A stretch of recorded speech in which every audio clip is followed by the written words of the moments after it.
Alors, on le rejoint à Chicago pour une conférence qu'il a donnée au congrès annuel du Collège américain de cardiologie. Bonsoir, Dr. Ruel. Bonsoir, Daniel. Alors, les choses ont évolué, il faut le dire, cette semaine avec une rencontre qui a semblé positive entre Donald Trump et Mark Carney. Mais avant d'en parler, j'aimerais qu'on revienne sur les raisons précises, vous, qui ont fait en sorte que vous avez refusé un emploi prestigieux, un emploi qui vous tenait à cœur aussi. Oui, sans jeu de mots.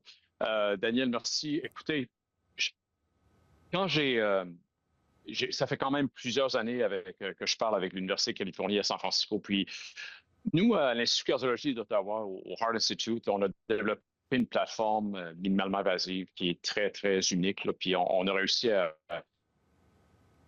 faire plus ou moins une innovation au niveau de la planète, si vous voulez. Puis c'est quelque chose que je voyais un peu comme étant bénéfique pour le Canada. C'est un petit peu comme exporter ce qu'on a réussi à faire en équipe au Heart Institute à Ottawa. Puis de donner une plateforme plus globale en allant aux États-Unis, surtout dans une université où est-ce que c'est des soins publics, c'est une université qui s'occupe des gens qui n'ont pas d'assurance. C'est un modèle vraiment très unique aux États-Unis. C'est pas une université ou une école de médecine qui est pour le profit. Donc, je voyais ça au départ comme quelque chose de bénéfique pour le Canada, puis un petit peu exporter ce qu'on fait dans notre système de santé. Mais alors là, ça a été quoi, une décision vraiment difficile pour vous à prendre? Bien, par la suite, écoutez, c'est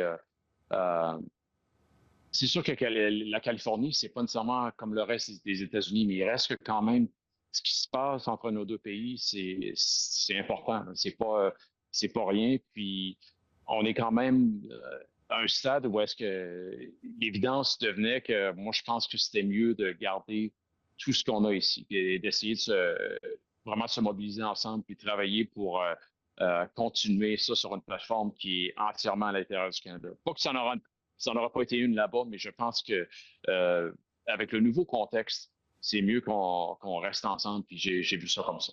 Comment ça a été accueilli, votre décision, dans votre milieu d'experts en Californie? Bien, au début, je dois dire qu'ils ont été super. C'est des gens, comme vous savez, à la fine pointe. Il y a tellement de choses qui viennent de San Francisco, de tout ce qu'on fait, du iPhone, on le voit sur l'environnement, puis la société, etc. Au début, il était un peu incrédule. Il dit, ici, on ne voit pas nécessairement les choses comme ça. Mais comme j'expliquais, c'est vraiment, c'est plus dans son essor patriotique parce que quand même, moi, je le considère comme un produit du système canadien. Un produit que je pensais qui était peut-être bon d'exporter, mais c'est sûr que la dynamique a changé. Puis quand notre pays est un peu